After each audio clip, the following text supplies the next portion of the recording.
Because आज मैं आप लोगों के साथ शेयर करूंगी अपनी एजुकेशनल जर्नी, मेरा कैसे यूएसए का वीजा लगा। मुझे अगर जिंदगी से कुछ चाहिए था हमेशा से तो वो थी स्टडी स्टडी स्टडी। हमेशा जीरो से ही हीरो बनते हैं। अगर आपको सजेस्टेड प्लेट में हर चीज मिल जाए तो शायद आपको उस चीज की वैल्यू भी नहीं होती। लेकिन मेरी वीडियोस का मोटिव है, मेरा मोटिव है आप लोगों को मोटिवेट कर, the beginning of a new journey. So let's grow together. अस्सलाम वालेकुम गाइस, कैसे हैं आप सब? आई होप आप सब ठीक होंगे। अल्हम्दुलिल्लाह मैं भी बिल्कुल ठीक हूँ। Welcome back to my channel Rani's American Dreams and welcome back to another very beautiful day, another very emotional, informative and definitely आप लोगों के साथ लिए बहुत ज्यादा मोटिवेशनल व्लॉग होने वाला है। बिकॉज आज मैं आप लोगों के साथ शेयर करूंगी अपनी एजुकेशनल जर्नी, मेरी क्या क्वालिफिकेशन है, मैंने अपनी जिंदगी में कैसे 2-3 साल मैं ट्यूशन टीचर भी रही एंड उसके बाद मेरा कैसे यूएसए का वीजा लगा। मैं आप लोगों के साथ सारी इन्फॉर्मेशन आज शेयर करने वाली हूँ। सो वीडियो के एंड तक बने रहिएगा और प्लीज मेरे चैनल को सब्सक्राइब कर दें और welcome to my YouTube family. और मेरी वीडियोस को लाइक एंड शेयर जरूर कीजिए। अगर मेरी वीडियो अच्छी लगे तो कमेंट जरूर कीजिएगा। तो स्टार्ट करते हैं मेरी एजुकेशनल जर्नी से, फिर मैं स्टेप बाय स्टेप लेकर चलूंगी और एंड पे बताऊंगी कि मेरा यूएसए में कैसे आई, मेरा कौन सा वीजा है और मेरा वीजा कैसे लगा। अगर मैं अपनी एजुकेशनल जर्नी को स्टार्ट से आप लोगों के साथ शेयर करूं तो जब मैंने 8th स्टैंडर्ड क्लियर किया, मैं और मेरे भाई समहाउ एक ही क्लास में पढ़ते थे। एक्चुअली मेरा एडमिशन जल्दी हो गया था 2.5 साल की एज में और मेरे भाई का एडमिशन हुआ था 4 साल की एज में। सो हम शुरू से ही दोनों क्लास फेल रहे, मैं और मेरा बड़ा भाई। तो जब हम दोनों का 8th स्टैंडर्ड क्लियर हुआ और हमें 9th क्लास में एडमिशन लेना था तो मेरे भाई को बाद में सिविल इंजीनियरिंग करनी थी। तो उसने उसके लिए सिविल इंजीनियरिंग के लिए उसे मैट्रिक में साइंस सब्जेक्ट्स लेने थे। हमारे गांव में जो स्कूल था वहां पर साइंस नहीं पढ़ाई जाती थी। सो ये मेरे पेरेंट्स ने ये डिसाइड किया कि मेरे भाई 2 साल के लिए मेरी खाला के पास शिफ्ट हो जाएंगे। बिकॉज मेरी खाला एक सिटी में रहती थी। तो मैंने तब बोला कि मुझे भी भाई के साथ खाला के पास ही रहना है, 2 साल वहीं पे स्टे करना है। बिकॉज मुझे भी बाद में एफएससी करनी है, मुझे एफएबीए सिंपल नहीं करना बाद में। सो दैट्स व्हाई मुझे भी मैट्रिक में बायो केमिस्ट्री एंड फिजिक्स ही लेने हैं। सो एनीहाउ मेरे पेरेंट्स ने मुझे मेरे भाई के साथ भेज दिया। हालांकि हम लोग सिटी में रहे 2 साल, हमने वहीं पे मैट्रिक किया। And thanks to my parents कि जिन्होंने मुझे एफएससी के लिए गुजरांवाला जैसे बड़े सिटी में भेजा और वहां पे मैं हॉस्टल में रही 1 साल। मैंने एफएससी प्री मेडिकल का फर्स्ट ईयर वहीं से कंप्लीट किया और उसी दौरान हमारे गांव से 5-6 गांव छोड़कर एक बड़ा गांव था, उसको जैसे टाउन समझ लें, कस्बा समझ लें। तो वहां पर एक स्कूल था जिसकी बोर्ड में बहुत ज्यादा पोजीशंस आ रही थी, तो जिसकी वजह से उन्होंने सोचा कि वो अब अपने स्कूल को कॉलेज में कन्वर्ट करते हैं। तो उन्होंने वहां पे एफएससी वगैरह की क्लासेस भी देना स्टार्ट कर दी और काफी ज्यादा मार्केटिंग की उन्होंने अपने स्कूल की, जिसकी वजह से इर्द गिर्द के गांव में उन्होंने बसेस वगैरह लगवा दी। जो बड़ी बसेस होती है ना 70-72 सीट्स वाली बसेस, वो सारे गाँव में बच्चे पिक करती जो है वो जाती थी। तो मेरे पेरेंट्स ने मेरी सिस्टर का एडमिशन वहां पे 9th क्लास में करवाया। तो मैंने कहा मुझे भी अब हॉस्टल में नहीं रहना, मुझे भी घर से ही कॉलेज जाना है। तो मेरा एडमिशन भी आप लोग, अब मैं जो सेकंड ईयर है वो गुजरांवाला से नहीं करनी, मुझे घर से ही करनी है। तो मेरा भी एडमिशन इसी कॉलेज में करवा दे, बहुत अच्छा प्राइवेट कॉलेज था। तो फिर मैंने अपनी एफएससी वहां से की, उसी कॉलेज से। जब मैंने वहां पर गई एडमिशन के लिए तो उन्होंने बोला कि समहाउ आपको कुछ रूल थे कि आपको अपना सब्जेक्ट चेंज करना है। तो मैंने एफएससी प्री मेडिकल से फिर एफएससी प्री इंजीनियरिंग में मैं शिफ्ट हुई और फिर मैंने बायो की जगह मैथ लिया and then I completed my FSc from that college. और वो उस कॉलेज का फर्स्ट बैच था एफएससी का और मैंने वहीं से एफएससी की। फिर उसके बाद समहाउ मैं दोबारा किसी हॉस्टल में नहीं जा सकती थी कुछ पर्सनल इश्यूज की वजह से। तो मेरे पेरेंट्स ने बोला कि उसी जिस कॉलेज से मैंने एफएससी की है वहीं पर बीकॉम स्टार्ट कर रहे हैं, तो तुम बीएससी रहने दो, तुम ना इसी कॉलेज से बीकॉम कर लो, घर आ जाया करो। कॉलेज में एडमिशन ले लिया और वो भी वहां पे बीकॉम का भी फर्स्ट बैच था। देखे मैंने एफएससी भी फर्स्ट बैच और बीकॉम भी फर्स्ट बैच, जो मैं वहीं पर मैंने एडमिशन ले लिया। मेरे बहुत अच्छे मार्क्स आए अल्हम्दुलिल्लाह। मैंने बीकॉम में मेरे सबसे ज्यादा मार्क्स मेरे थे मेरी क्लास में। तो बीकॉम के बाद मेरी स्टडी में 1 साल का गैप आया। उस गैप में मैंने ट्यूशन स्टार्ट की। वो मेरी ट्यूशन का कैसे आगाज हुआ कि 2 बच्चे तो बहुत क्यूट, तो उनकी मदर आई मेरे पास और उन्होंने कहा कि अलाइट स्कूल तो आप सब जानते हैं पाकिस्तान में बहुत बड़ा स्कूल है जिसकी ब्रांचेस हर जगह पे हर सिटी में है। तो वहां पे हमारे पास जो सिटी था वहां पर अलाइट स्कूल की न्यू ब्रांच ओपन हुई थी।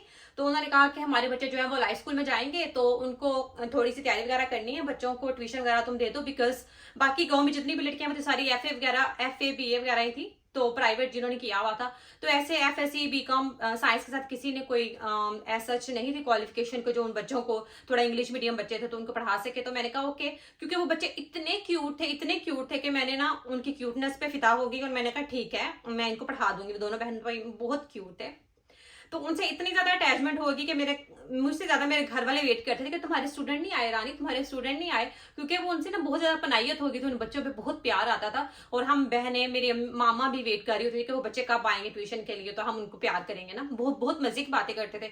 तो उनसे इतना ज्यादा लगाव हो गया कि मैंने उनको तकरीबन 5-6 माह ट्यूशन दी। और इसी के बाद लोगों को पता चल गया कि रानी ट्यूशन दे रही है, तो सब ने कहा कि हाँ हमारे बच्चों को पढ़ाओ, हमारे बच्चों को पढ़ाओ। तो चूंकि मैं 1 साल फारिग थी घर पे, तो मैंने कहा ओके। और फिर आप लोगों को पता ही है कि गांव में मोहल्लेदारी होती है, कुछ मामा की फ्रेंड्स हैं, कोई या कुछ रिश्तेदार या कुछ ऐसे कि जिनको आप इनकार नहीं कर सकते। तो ऐसे करते करते तकरीबन 20, मेरा कोई अकेडमी सेंटर जो ट्यूशन सेंटर खोलने का कोई इरादा नहीं था, लेकिन करते करते समहाउ मेरे पास तकरीबन 20 to 30 स्टूडेंट्स हो गए। वो जिनको मैंने बोला कि नहीं मैं 6 क्लास से मैट्रिक तक को पढ़ाऊंगी, वैसे नीचे नहीं पढ़ाऊंगी, अदरवाइज मेरे पास शायद कोई 100 स्टूडेंट्स हो जाते। बिकॉज मेरी जिंदगी का मोटिव ट्यूशन सेंटर ओपन नहीं करना था, मुझे खुद के लिए तालीम हासिल करनी थी। तो उस 1 साल में मैंने कंटिन्यूसली तकरीबन 30 बच्चों को पढ़ाया। और उसके बाद फिर हमारे वो जो सिटी था वहां पर, हमारे पास एक सिटी था, तो वहां पे MBA की क्लासेस स्टार्ट हो गई। देखे मेरी FSC की तो फर्स्ट बैच, BCom किया तो फर्स्ट बैच, अल्लाह ताला रास्ते बना रहा था। और MBA में एडमिशन हुआ तो वो भी वो इसी कॉलेज में जहां पे फर्स्ट बैच था। और मेरे माशाल्लाह A+ मेरा ग्रेड आता था हर दफा। तो मैं बहुत अच्छी स्टूडेंट थी। और मैं जब भी मामा को आकर बताती थी ना कि मामा मेरा ये रिजल्ट आया है, तो बिकॉज मैं वो स्टूडेंट थी कि लाइक जैसे एग्जाम्स आ गए हैं, आप पता है कि आप रोल नंबर स्लिप आ गई है, अब एग्जाम मंथ स्टार्ट हो गया है, तो वो 15-20 दिन 25 दिन मैंने तैयारी करके अपने एग्जाम्स देती थी। तो मेरी मामा मेरे रिजल्ट से अगरचे मेरा रिजल्ट A+ आता था, लेकिन फिर भी मेरी मामा खुश नहीं होती थी। बिकॉज मामा कहती थी कि ना पढ़ के भी तुम्हारे इतने अच्छे मार्क्स आ रहे हैं, तो अगर तुम पढ़ लो, अगर तुम थोड़ी सी तवज्जो दे दो, तो तुम कितने अच्छे मार्क्स ले सकती हो, तुम्हारे कितने अच्छे ग्रेड्स आ सकते हैं। तो मेरी मामा मेरी तालीम से कभी खुश नहीं होती थी, बिकॉज वो कहती थी कि तुम उतना पढ़ती नहीं हो, लेकिन फिर भी तुम्हारे इतने अच्छे मार्क्स आते हैं माशाल्लाह, तो अगर तुम पढ़ लो तो तुम कितने अच्छे मार्क्स लोगे। अभी मामा देख रही होंगी। तो एनी हाउ फिर मेरा MBA कंप्लीट हुआ। MBA के बाद और MBA के दौरान ही वो जो मेरे स्टूडेंट थे, वो हर रोज कोई ना कोई आ जाता था, किसी ना किसी की मदर आ जाती थी, कभी किसी के पेरेंट्स कि प्लीज पढ़ा दो, हमारे बच्चों को पढ़ा दो, तुम 30-40 बच्चों को मैनेज नहीं कर सकती अपनी स्टडी के साथ, तो तुम हमारे बच्चों को पढ़ा दो, और हम 2-4 को पढ़ा दो, तुम ना सबको पढ़ाओ। लेकिन ऐसे में करते करते तकरीबन 1-2 साल गैप से मेरे 2-3 साल ट्यूशन पढ़ाई बच्चों को। और उसके बाद फिर मेरा MBA कंप्लीट हुआ। मैंने MBA फाइनेंस किया है, 3.5 ईयर्स का था, लेकिन कंप्लीट होते आपको पता है 4 साल लग जाते हैं। तो फिर आफ्टर MBA मैं चली गई लाहौर 5 to 6 मंथ्स के लिए। वहां पर मैंने CSS की प्रिपरेशन की। आई थॉट कि एक दफा अटेम्प्ट देने में क्या हर्ज है, तो मैंने फुल प्रिपरेशन की। और जब मेरा एडमिशन हुआ, तो मुझे एडमिशन के टाइम पे पता चला कि मेरे जो डेट ऑफ बर्थ है वो मेरी मैट्रिक वाले रिजल्ट में, और जो मेरा ID कार्ड है NIC उसमें मंथ का डिफरेंस है। एक में 7th मंथ है, दूसरे में 8 मंथ है। तो मंथ का डिफरेंस था, जिसकी वजह से फिर डॉक्यूमेंटेशन में प्रॉब्लम आ गई, मेरा एडमिशन नहीं हुआ। मेरी रोल नंबर स्लिप, एडमिशन मैंने करवा दिया जैसे तैसे करके, मेरी रोल नंबर स्लिप नहीं आई, तो मैं अपना एग्जाम्स नहीं दे पाई, बिकॉज अल्लाह ताला ने शायद मेरे लिए यहाँ पे आना लिखा था। तो मैंने सोचा कि नेक्स्ट अटेम्प्ट देने तक मेरे पास 1 साल है, तो इसको वेस्ट करने के बजाय अगर मैं हायर एजुकेशन के लिए अप्लाई कर लूँ। तो फिर मैंने USA की काफ़ी ज़्यादा यूनिवर्सिटी सर्च की, और यहाँ पर मुझे एक बहुत ही अच्छी थी यूनिवर्सिटी न्यूयॉर्क की, वहाँ पे मुझे एडमिशन मिल गया। और I got scholarship, because GPA मेरा काफ़ी अच्छा था, तो मुझे स्कॉलरशिप मिल गई। अब पूरी स्कॉलरशिप तो नहीं थी, लेकिन पार्शियल स्कॉलरशिप पे मैं यहाँ पर आई थी। मेरे अंदर वो जो भूख है ना, स्टडी की भूख, वो हंगर, वो अभी तक मौजूद है, वो अभी तक मौजूद है। अमल एंड एजल की वजह से मैंने अभी अपनी स्टडी कंटिन्यू नहीं की, लेकिन मुझे लगता है कि अगर जो मैं 50 की या 60 की भी हो जाऊंगी, या उससे भी ज्यादा अल्लाह ताला सेहत तंदुरुस्ती वाली जिंदगी दे, तो और मुझे मौका मिलेगा, मुझे लगेगा कि मेरे पास अब टाइम है 5 to 6 और मैं अपने लिए स्पेंड कर सकती हूँ, घर से बाहर निकल के कोई किसी यूनिवर्सिटी में एडमिशन ले सकती हूँ, तो मैं डेफिनेटली जरूर लूंगी। तो मेरे अंदर वो भूख, मुझे लगता है कभी भी खत्म नहीं हो। मुझे पहनने ओढ़ने या फैशन का बिल्कुल भी इंटरेस्ट था ही नहीं। मेरा शुरू से इंटरेस्ट स्टडी में था। मुझे अगर जिंदगी से कुछ चाहिए था हमेशा से, तो वो थी स्टडी स्टडी स्टडी। यकीन माने तो आपका भी जो पैशन है, आपको जिंदगी से जो चाहिए, आप उस पर फोकस रहे। आपके पास एट द प्रेजेंट टाइम जितने भी रिसोर्सेज हैं, अगर आपको जिंदगी से ये चाहिए, लेकिन अगर आपके पास रिसोर्सेज इतने हैं तो इसी रिसोर्सेज पे, इसी लेवल पे रह के उन अपॉर्चुनिटीज को ग्रैब करें जो आपको अभी अपॉर्चुनिटीज मिल रही हैं। आप लेकिन आहिस्ता आहिस्ता करके आप इस मकाम तक कैसे आ जाएंगे आपको पता ही नहीं चलेगा। अब मैं यहाँ पर बैठी हूँ, मुझे पता ही नहीं चला। मेहनत तो जारी बात है बहुत की है, तो वो शायद शुरू से ही पैशन था, वो 8th स्टैंडर्ड की बच्ची का शुरू से पैशन था। उसको करते करते तकरीबन 10 साल से ज्यादा टाइम हो गया और फिर मैं यहाँ पे बैठी हूँ। और मेरा एम है कि मैं एक दिन यहाँ की टॉप यूनिवर्सिटी से कोई डिग्री लूँ और वो मैं अपने बच्चों के साथ सेलिब्रेट करूँ इंशाल्लाह।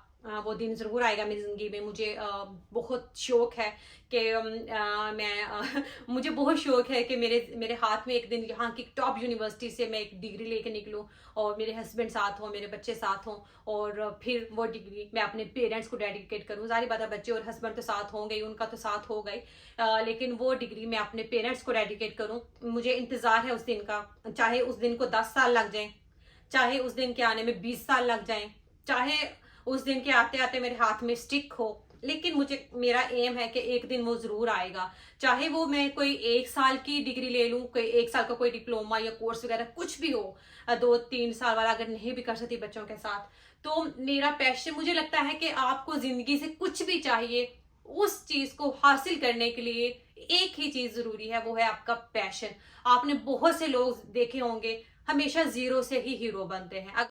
अगर आपको सैटिस्फाइड प्लेट में हर चीज मिल जाए तो शायद आपको उस चीज की वैल्यू भी नहीं होती, आपको उस चीज की कदर भी नहीं होती। सो आपके पास जो चीज है उसको अवेल करें, जो अपॉर्चुनिटीज हैं उनको ग्रैब करें, जो भी आपके पास रिसोर्सेज हैं उनको यूज करें, अपने मिशन पे फोकस्ड रहें, अपने पैशन को कभी भी कम ना होने दें, अपनी भूख को कभी भी मिटने ना। आपके अंदर अगर कभी कोई पैशन था लेकिन आप लोगों ने डीमोटिवेट होके उसको छोड़ दिया है, आपके अंदर कुछ अचीव करने की जो भूख थी, अगर आपके अंदर वो भूख खत्म हो गई है, वो हंगर खत्म हो गई है, तो प्लीज उसको जगाएं, वो हंगर दोबारा पैदा करें। बिकॉज सीखने सिखाने का अमल तो आखिरी सांस तक जारी रहता है। सीखने की, इल्म हासिल करने की कोई उम्र नहीं है। अगर आप अपने 30s में हैं, 40s में हैं, 50s में भी हैं और अगर आप जिंदगी से कुछ अचीव करना चाहते हैं तो आप कर सकते हैं। बहुत सी मिसालें रोजमर्रा की जिंदगी में हमारे सामने ऐसी होती हैं जिन लोगों ने बहुत लेट अपनी जिंदगी में स्टेप लिया लेकिन वो फिर भी कामयाब हुए, बिकॉज उनके अंदर एक लगन थी, एक जुस्तजू थी, एक पैशन था, वो बिल्कुल फोकस थे अपने गोल्स को लेके।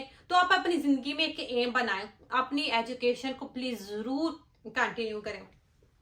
आई होप आप लोग आज के व्लॉग से बोर नहीं हुए होंगे, मैंने आप लोगों को ज्यादा बोर नहीं किया होगा।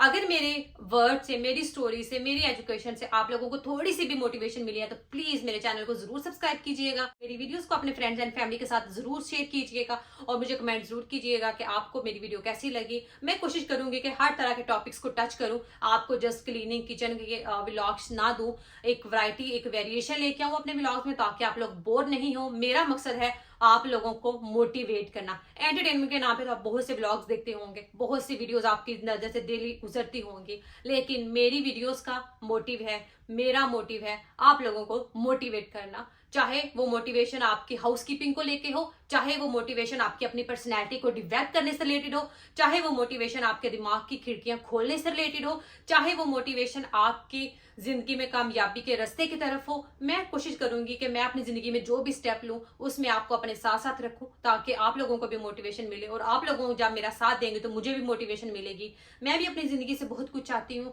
मुझे भी अपनी जिंदगी में अभी बहुत कुछ करना है। दिस इज द स्टार्ट और आप लोग भी जुड़ जाएंगे मेरी यूट्यूब फैमिली से। इंशाल्लाह हम सब साथ मिलकर ग्रो करेंगे, एक दूसरे से मोटिवेशन लेंगे, एक दूसरे को इनकरेज करेंगे, एक दूसरे को अप्रिशिएट करेंगे to do something, because it's not the end of your life, it is the beginning of a new journey. So let's grow together. मुझे मेरी फैमिली को अपने दुआ में याद रखिएगा। मिलते हैं नेक्स्ट व्लॉग में, तब तक अल्लाह हाफिज।